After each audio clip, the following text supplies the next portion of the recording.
nag-share ng opportunity natin, di ba? Nakakabaliw ba? Yes! Magandang mag-aalam po ba? Yung mga sinabi ng mga nag-share dito kanina, ayan, so talagang ako yung natatawa. Di ba? Kasi yung kay Sir Bong, di ba? Grabe, no? So, decision making lang talaga. Okay, decision making na ikaw talaga yung magdidesisyon kasi ganun po yung ginawa ko. Alright? Ayan. Ayun. Ayan. So, sino nga po ba ako? Ako po si Coach Ellie De Torres. Ayan. So, Elisa De Torres ang totoong pangalan. Dating maganda, ngayon ay gwapo na. Wow, my God! Ayan. Oh, yan naman. Diba? So, paano niyo masasabing pogi? Nakita mo yung chicks, apat ay tatlo. Diba? Diba? So, yun. So, ako po ay dating empleyado. 14 years. Ayan, magka-graduate ng high school, nag-apply po ako bilang all-around yaya and maid. O, wala akong anak, pero marunong ako mag-alaga ng bagong silang na baby. Ah, diba? So, yan. All-around yaya and maid, naging cashier, naging cook, okay? At pinakahuli kong naging trabaho ay operator. Okay, sa factory worker sa Lima, Batangas. Okay? Ako po ay naging operator for the almost 8 years. Ayan, almost 8 years po ako. Bakit nag-enjoy ako sa pagiging factory worker? Bakit? Kasi nung ako po ay all-around yaya and maid, ang sahod ko po sa loob ng isang buwan ay 2,500 lang. Diba? Eh pagdating ko ng factory worker, kinsenas pa lang, sumahod na ako ng 4,000. Sabi ko, ayos to ah. Kasi 4,000, 15 days pa lang ako nagtatrabaho, samantalang sa 2,500 lang.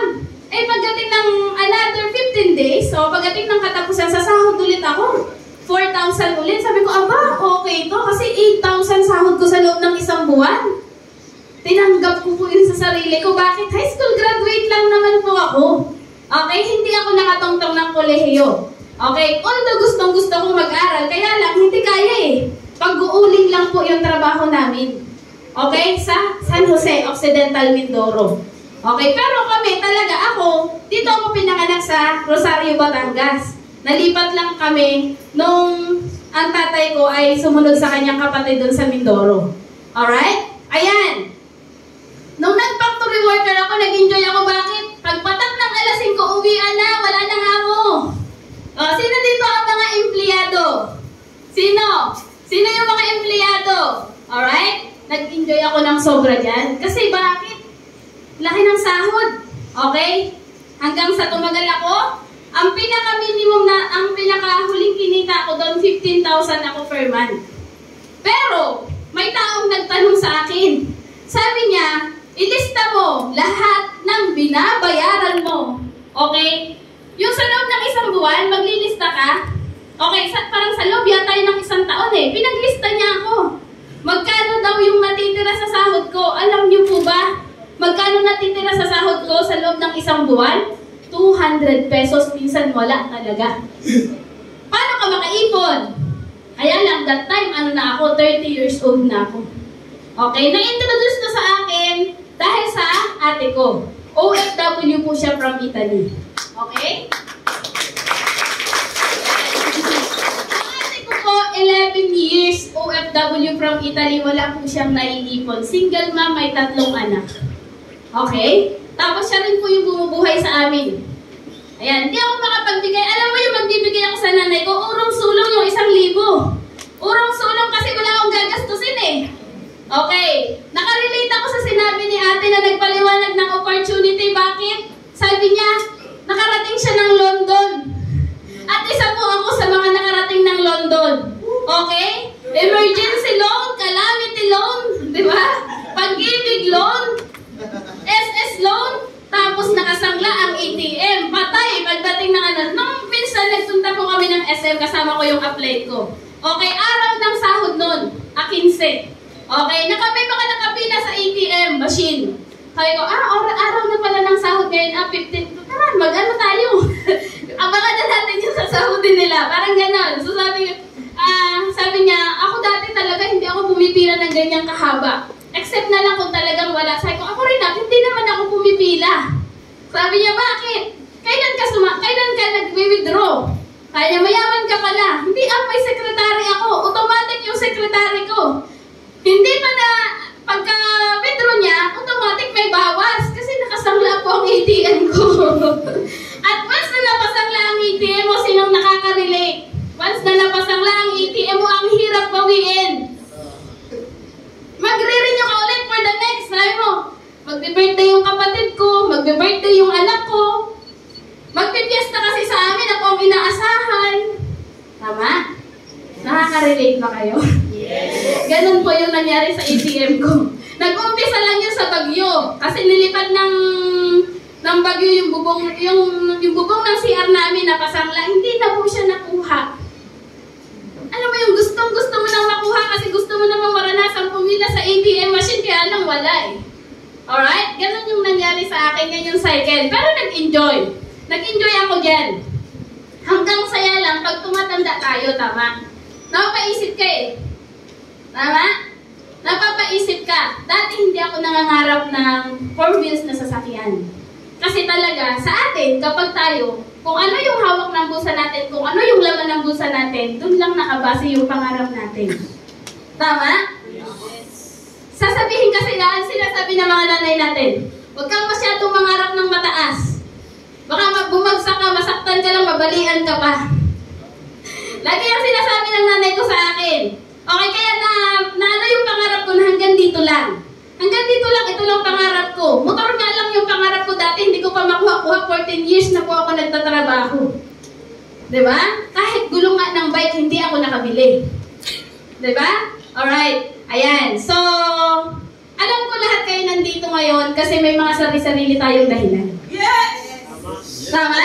Yes! Maaaring ikaw, para sa ako mo, para sa anak mo, yung mga nanay na hanggang ngayon nangangarap pa rin ng para sa pamilya, no? Para sa anak, para sa mas ikakabuti ng ng anak nila. Or naman yung mga kabataan na nandito, maaaring para naman sa nanay nila. Tama? Kasi gusto mong mabigyan ng masarap na buhay yung nanay mo. Tama? Diba? So, sila yung dahilan ko na nag-start talaga ako dito, sila lang. Okay, pero alam nyo ba guys, habang tumatagal ka, habang lumalalim ka, dumadami yung reason why mo. Okay? Kasi nagkaroon ka na ng leader. Anak mo na yun. Okay? Dito magiging nanay ka, magiging tatay ka, magiging kuya ka, magiging ate ka, magiging bunso ka. Tama? Alright, sila po yung reason why ko, bakit ginagawa ito at bakit patuloy kong ginagawa. So, ito po yung direct sponsor ko. Ito, yan. Medyo lang yung yan. Siya po ngayon ay nasa Italy pa rin. Ito yung tatlo niyang anak, yan, kasama namin. Ito yung nanay ko, yan. So, ito po yung mga kapatid ko, yan. So, sila yung mga kapatid ko. Alright, anim kami magkakapatid. Lahat po na makikita nyo sa picture, lahat po yan naka-multiple account sa Easy at okay? Ayan. So, sila po yung dahilan. Alright, so, ako po ay nagsimula as marketer. Okay? Ako ay nagsimulang marketer. Ngayon, isa po ako sa produkto ng... Ako po kasi ipinanganak sa online system.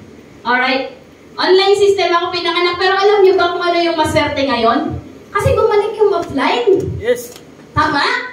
Dati, nag-pandemic, kaya nauso yung online. Ipinanganak ako as online, hindi talaga ako marunong sa offline. At bago sa akin yung mga ganito, nagsasalita sa harap ng maraming tao, ako po ay nag-share. Pero through Zoom. Okay, hindi ko kaharap face-to-face yung mga taong pinag-sharean ko ng aking story. Ayan, ngayon harapan pala, ganito pala yung feeling. Alright? Yan, so, nagkaroon po tayo ng mga full-timers kasi po ako po ay havers, ako ay naging marketer. Okay, sa loob ng pangatlong buwan, ipinakat ko yung support. Okay, sino mga marketers dito? Sino mga full-timer? Meron ba dito? Ayun! O, diba? So, marami. Alright? Sa lahat ng marketer at haver, alam ko naiintindihan nyo ako. Okay, 3 buwan akong sinuportahan ng sponsor ko and then cut. Okay? Tapos ako na. Ayan. Ngayon, ito po yan. Nag-start din po ako mag-isa. Okay, hanggang sa dumami. Sinong may mga OFW po ba dito? May mga dating OFW? Ayun, meron. For good na po ba yan? For good na, yun. Malupit po yan. Alright? Kasi, kapag onliner ka, mga OFW talaga yung mga naano namin, no? So, yan. Ayan. So, nag-start po ako na mag-isa hanggang sa nagkaroon ng mga full-timer na nagkaroon ng hubbers. Okay? Yan. So, dahil dito, sabi nga, ang sarap talaga sa EC at sa UBI. Alam niyo po ba, lahat ng first time na masarap dito ko po naranasan. Okay? Hindi ko po alam yan dati. O, diba? Isa po sa pinaka-dream ko talaga, makapunta ng Boracay. Okay?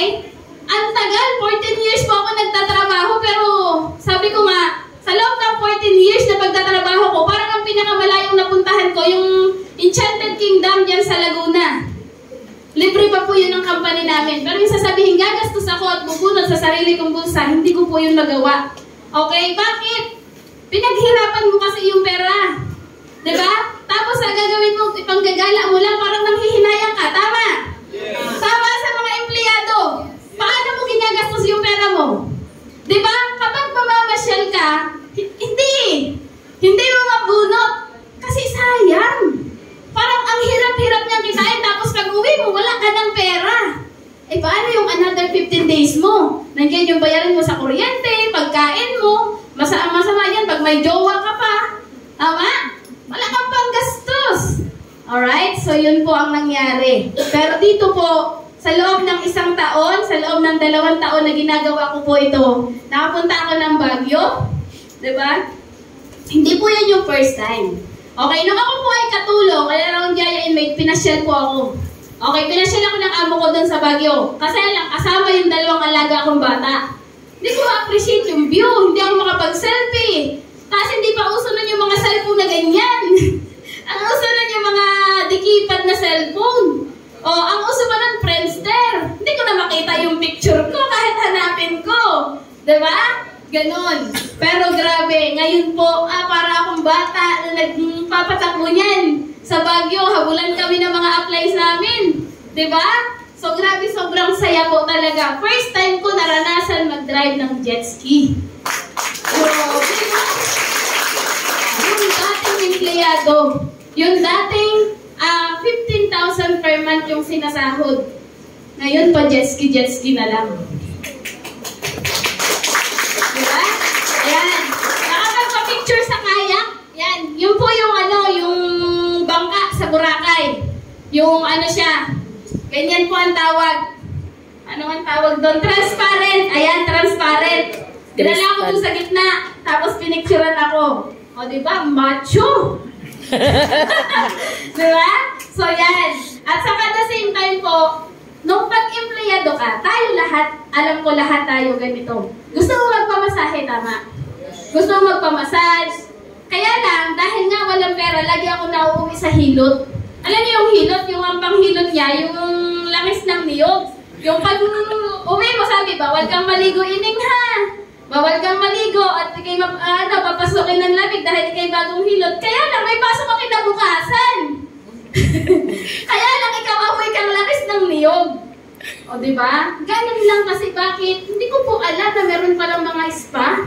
Ano mo yun, yung sa spa na yan, sobrang grabe. First time ko talaga. Grabe talaga yan sa Wensha Spa. O, diba? Unlimited yung pagkain. May swimming pool. O, kaya lang, pag naligo ka dyan, hubot-hubad.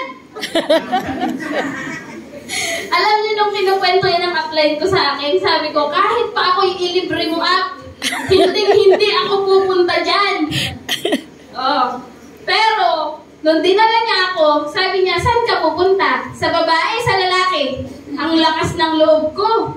Sa lalaki po ako pupunta. Ang lalaki ako eh. Sabi ko na ganon. Alright? Pumasok ako sa kwarto ng lalaki. Hindi ko alam na pagdating mo dun sa kwarto, dun sa bihisan area, okay, dun pa lang, naghuhubad na. Grabe! Talaga naka-video yun hanggang papasok ako sa male area, no? Hindi ko alam na sabi nung nagbibigay ng damit, ang gusto ko lang naman, kaya ako pumasok doon. Kasi po, yung damit, blue.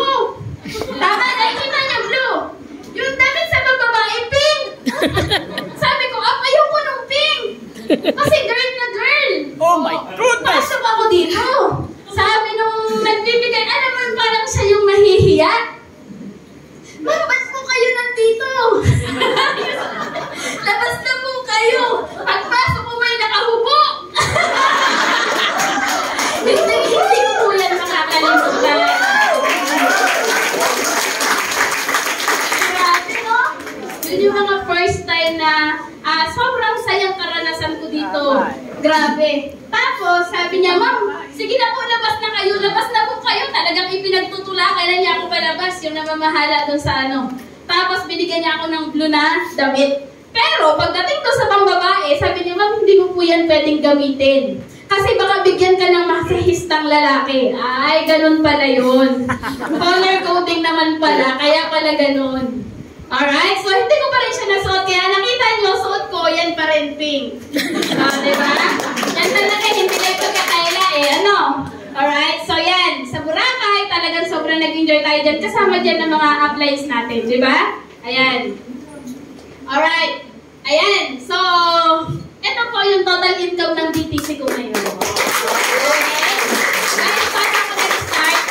9,990. Ako po ay pandemic time. That time, 2 buwan po akong nakatenga sa boarding house, walang income. Okay? Walang income, 2 buwan ako nakatenga sa boarding house. Ngayon po. Alright? Sabi ng upline ko, ang sabi